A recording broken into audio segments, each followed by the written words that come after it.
Olá, CACDistas, tudo bem?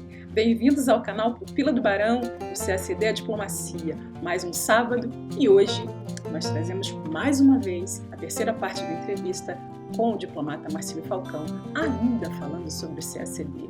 Espero que vocês apreciem, compartilhem, deixem seus comentários, deem joinha nesse vídeo e a gente se vê novamente na próxima semana.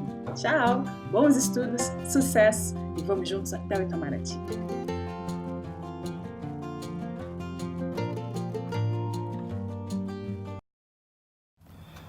Como combinamos, tem mais 3 assuntos que eu queria comentar. O primeiro deles é sobre o estudo das atualidades, como abordar as atualidades na preparação para o CACD. Também os idiomas, boas práticas para aprender idiomas estrangeiros, sobretudo os que caem no CACD.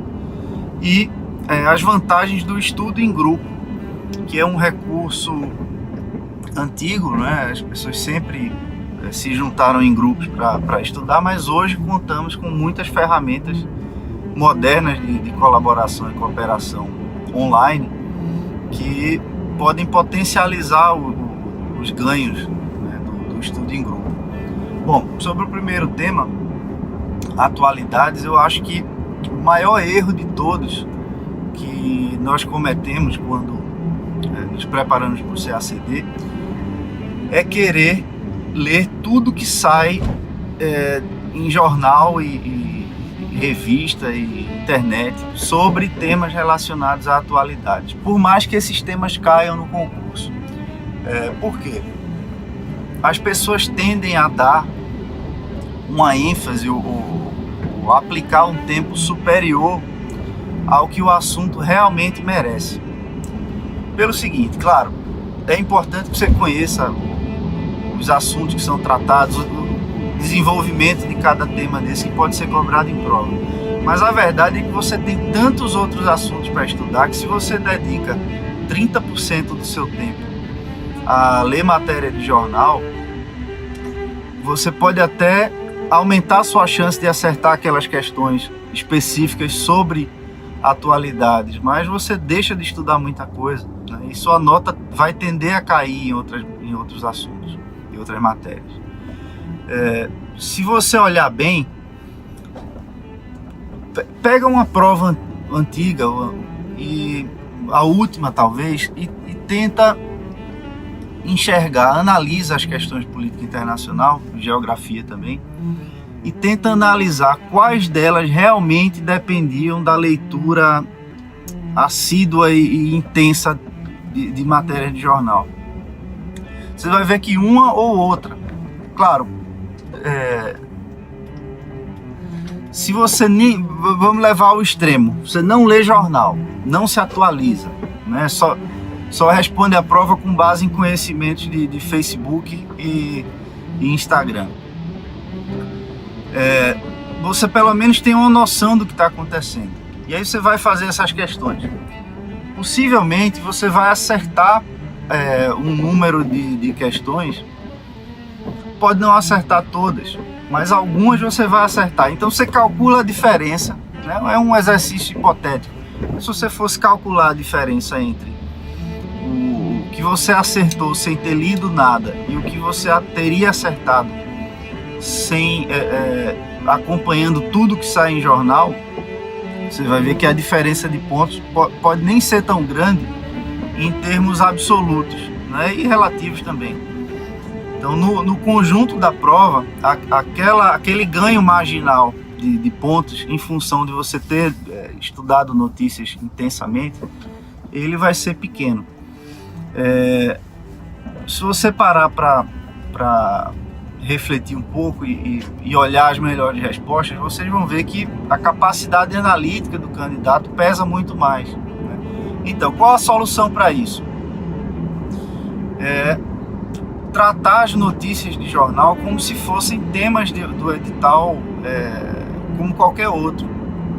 E são de fato. Se você para analisar o edital, você vai ver que as notícias se encaixam dentro de algum tema daqueles ali do edital. Então eu trataria como, por exemplo, o estudo do Brasil colonial, por exemplo. né? Você tem uma apostila sobre aquele assunto que você mantém atualizada de acordo com seus estudos e suas leituras, certo? Uma apostila que você criou, o que as pessoas chamam de caderno. Eu prefiro chamar de apostila pela introdução do elemento do receptor da mensagem. Então, quando você escreve pensando que outra pessoa vai ler, o texto naturalmente adquire uma outra aparência, outra feição. Então, não leria muitas matérias, o mínimo, né, talvez uma de cada assunto, só para saber o que é que mudou.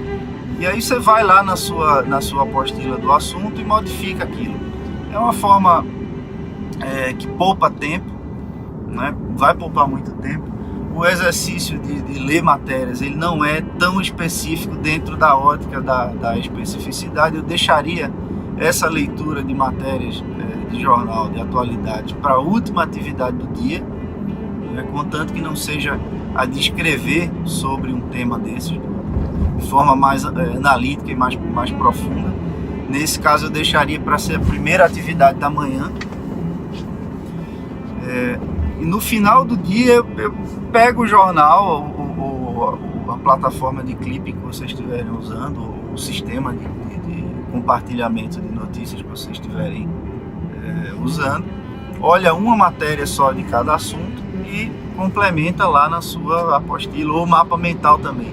Eu fazia isso, eu tinha um mapa mental para cada tema que vinha se desenvolvendo, né, na imprensa. Então, na época tinha a crise do gás com a Bolívia, então eu acompanhava esse assunto e cada vez que algum dado novo surgia, eu acrescentava no meu mapa mental. Por que é que eu acho isso importante? Alguns fatos que parecem atuais ou importantes, eles na verdade, se você coloca na perspectiva da eternidade ou de um prazo maior, esses fatos eles têm pouca relevância no conjunto da obra, que talvez nem vale a pena saber. Por exemplo, vou dar um exemplo recente. O fato de o avião que caiu, certo? O ataque às bases recente no Iraque. Inicialmente, os Estados Unidos disseram que não houve feridos americanos, certo? Então, essa informação constaria da sua apostila sobre esse tema, das tensões sobre Estados Unidos e Irã, ou questão do Oriente Médio, não sei. Aí é uma decisão didática e arbitrária, onde se encaixa cada tema, muitas vezes. Então, houve esse dado naquele momento, não houve feridos americanos, tudo bem. Passou-se um tempo, já foram anunciados aí, foi anunciado que vários americanos foram feridos, né? Isso é importante hoje porque isso muda um pouco a relevância da notícia, mas quem sabe se daqui a um ano, quando você for fazer a prova, sabe, essa mudança de informação, será que isso vai ter importância depois? Então, por isso que é importante você olhar sempre, revisar o texto que você escreveu, né, à luz do que é importante naquele momento. Por quê? Quando você chegar às vésperas da prova, você vai ter uma fotografia do momento, e alguns elementos eles têm que ir se perdendo ao longo do caminho. Você não tem que criar uma compilação sobre o tema, nesse caso de atualidades, mais complexa possível. Isso não é bom. Você tem que eliminar também aquilo que vai perdendo importância ao longo do trajeto, né, até chegar até aquele ponto. Então o ideal é que às vésperas da prova você tenha o seu almanaque, é o que lembra do almanaque Abril? Pronto, você vai querer ter uma espécie de almanaque Abril que você produziu, né? Você criou e você foi eliminando partes. Eu acho que a construção desse manual de atualidades que você criou, na construção dele, o ato de cortar partes é tão importante quanto de adicionar informações. Então, dito isso, um outro recurso que vocês podem aproveitar é o estudo em grupos, né? Já que cada tema se desenvolve ao longo de meses e anos, vale a pena você se juntar em grupo e cada um cuida de um assunto, acompanha um assunto e faz esse tipo de trabalho. Pode até dar um pouco mais de profundidade e ênfase, né? Já que você está cuidando de só um tema ou um conjunto de temas. E cada um vai fazendo esse serviço e você vai acompanhando as atualizações que os outros fazem. Essa é uma possibilidade. Ou não, ou deixa para estudar tudo às vésperas da prova. Você pega essa compilação que todos fizeram nas vésperas da prova e estuda por ali como fonte primária de informação para o concurso, para a prova. É um método interessante, ousado também, mas ele poupa muito tempo, audacioso, pretensioso, poupa muito tempo. Imagina, a matéria de política internacional, ela não tem manuais que foram criados justamente ou só para essa matéria, como outras matérias, né, do concurso. Como História do Brasil, você tem um manual geral de História do Brasil, que é o do Boris Fausto, por mais que ele seja muito simples, tanto na linguagem quanto não é tão completo em termos de informação, mas ele é um manual interessante para você ter uma visão geral da matéria, né? A economia, você tem o Mankio, que eu gosto muito. Enfim, cada matéria tem o seu direito, tem o direito internacional público e privado do Portela, que foi diplomata. Então ele é um manual abrangente o suficiente para você tomá-lo como fonte principal, primária de informação. A política internacional não tem, você vai terminar lendo um monte de livros, um monte de artigos, de acompanhar jornal, enfim, termina que a gente dá mais, proporcionalmente ao peso daquilo no concurso, a gente termina dando mais tempo do que ele merece, certo? Então, se eu fosse começar hoje a me preparar novamente para uma prova em que caem atualidades, eu faria isso, me juntaria com um grupo e trataria os temas da atualidade como se fossem tópicos de edital, e cada um acompanharia se encarregaria de produzir um texto rico, analítico, bem construído, que incorpora o desenvolvimento do tema ao longo de meses.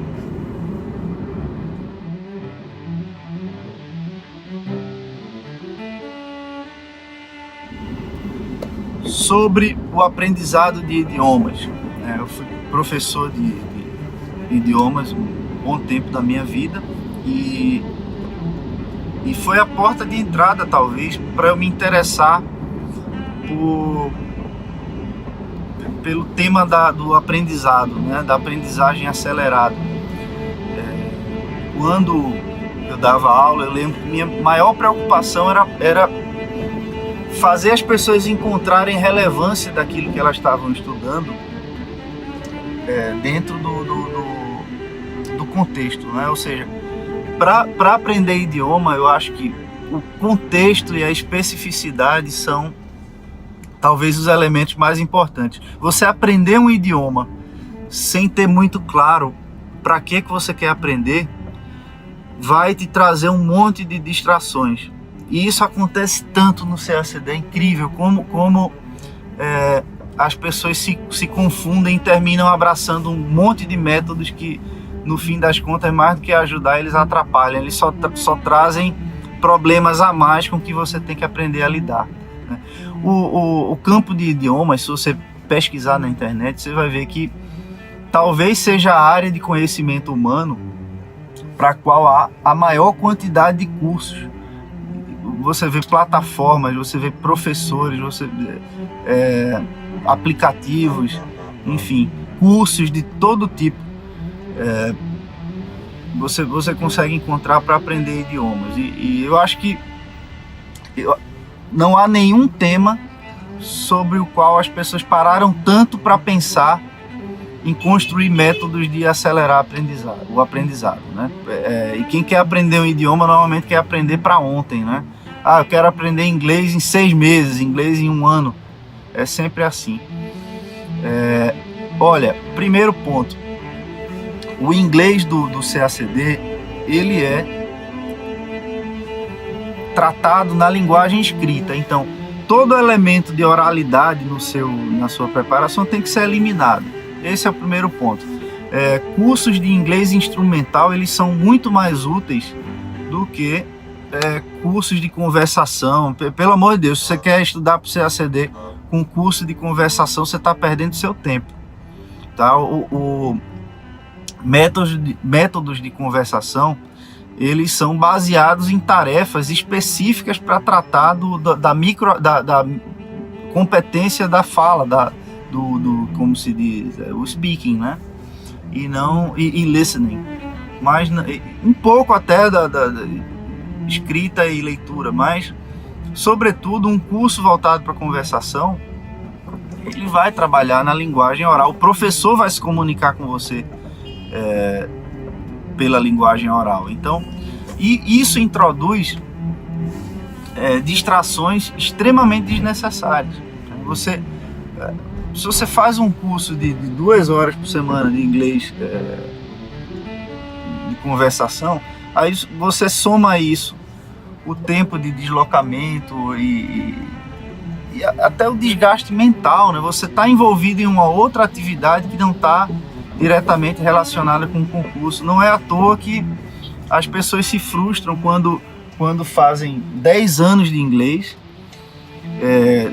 de conversação, sobretudo, e aí vão fazer o CACD e tiram uma nota baixíssima já na primeira etapa, né? E o tempo de estudo do idioma não quer dizer nada, né? Se você estudou 10, 15 anos, isso não quer dizer nada.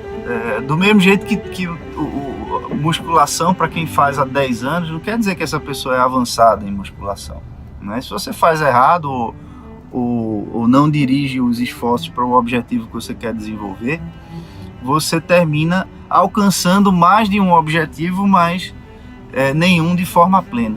Então, se eu fosse estudar agora inglês para o CACD, eu me concentraria na modalidade escrita do idioma e tentaria sempre colocar os meus estudos no contexto da prova do CACD. Os assuntos de que eu trataria, os assuntos que eu me preocuparia em ler, seriam aqueles temas relacionados a questões de prova que já caíram. Então, aproveitaria também o fato de estar estudando em um outro idioma estrangeiro para cobrir parte do assunto, do conteúdo de outras matérias. Então, seria legal, o Boris Fausto tem uma versão em inglês, por que não ler o História do Brasil em inglês diretamente, né? O Raízes do Brasil, que tem em inglês, se não me engano tem em francês também, né? Não sei se tem em espanhol, talvez, nunca procurei. Mas olha, é uma bela forma de você matar 2 coelhos aí com uma cajadada só. Às vezes até 3 coelhos, né? Você lê em uma língua sobre outra matéria e escreve em outra, né? Você põe as matérias para conversar, né? Isso é extremamente útil. A prática do resumo, ela é muito útil quando você está se preparando para uma matéria em que um idioma estrangeiro que você não tem muito domínio. Então você está começando agora a estudar francês ou espanhol. A vantagem de serem línguas latinas é que você desde o começo consegue ler um texto e extrair algum significado ao menos, né? Você pelo menos sabe um pouco do contexto. Se esse for, se o seu inglês ainda não é suficiente para você ler um texto e compreender ao menos o contexto, então quer dizer que você está muito longe ainda do nível de estar competitivo para a prova. Então você tem muita coisa para fazer ainda antes de ter alguma chance para passar no concurso, tá bom? Então, se o seu inglês é tão básico assim, deveria ser talvez sua preocupação principal. Claro, considerando que o seu português é melhor do que o seu inglês, eu acho que é quase sempre o caso. Então, inglês, o que eu faria? Leria, manipularia, sobretudo, textos que versam sobre os assuntos que caem em prova, tanto nas provas anteriores de inglês, quanto nas provas de outras matérias, né? Tentaria ler, se o meu nível já fosse intermediário, alto para avançado, eu procuraria ler em outras matérias, em inglês, ou francês, ou espanhol. Faria muito resumo. O resumo é uma ferramenta extremamente útil para você adquirir vocabulário, desenvolver o raciocínio, de fragmentar o texto nas partes em que você acha mais importante, né, de compreender o que é mais importante em cada texto. É realmente uma atividade muito, muito útil, não só quando você está no nível básico do idioma, mas também quando você está no nível avançado. É uma habilidade cobrada em prova também, né? Às vezes sim, às vezes não.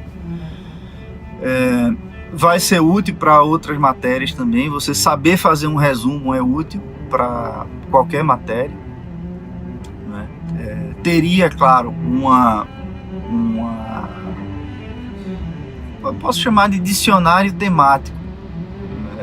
Você teria campos semânticos ao redor dele, você colocaria o novo vocabulário que você aprendeu, né?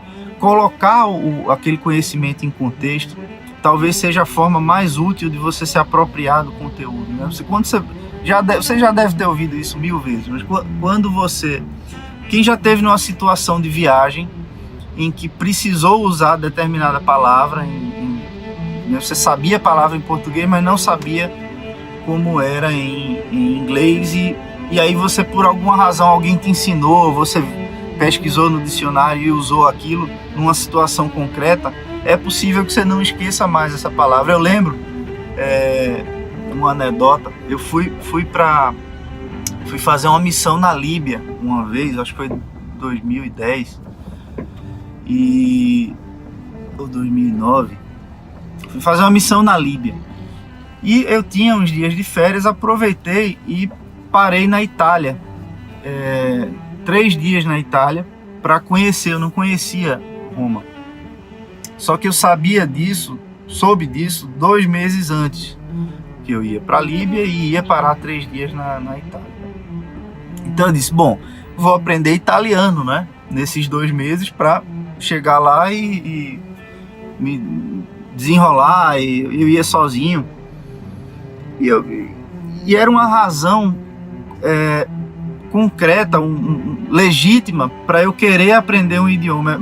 Se você para do nada e diz, vou aprender alemão, não vai ser a mesma coisa do que se você se planeja fazer um intercâmbio, por exemplo, na Alemanha, e estuda com aquele objetivo, com aquele foco. Então, foi o que aconteceu. Eu estudei italiano focado em aprender algumas coisas básicas para me comunicar. E 2 meses foram suficientes para chegar na Itália e fazer tudo que eu precisava com o idioma, né? Já falava francês e espanhol, então ficou mais fácil aprender italiano. E esse é outro ponto também. Quanto mais idiomas você vai aprendendo, mais fácil vai ficando você aprender outros. E eu lembro uma situação que eu precisava eu queria o canhoto do comprovante do pagamento do cartão de crédito, e eu não sabia qual era a palavra, e aí fui pesquisar na época e aprendi, né? Então hoje eu sei pouquíssima coisa de italiano, porque eu esqueci. Em tantos anos eu esqueci, mas essa palavra eu lembro, que é o escontrino. Então você vê, quando você põe alguma coisa em contexto, a possibilidade de você lembrar daquilo quando você precisar vai ser muito maior, né? Mesma coisa o CACD.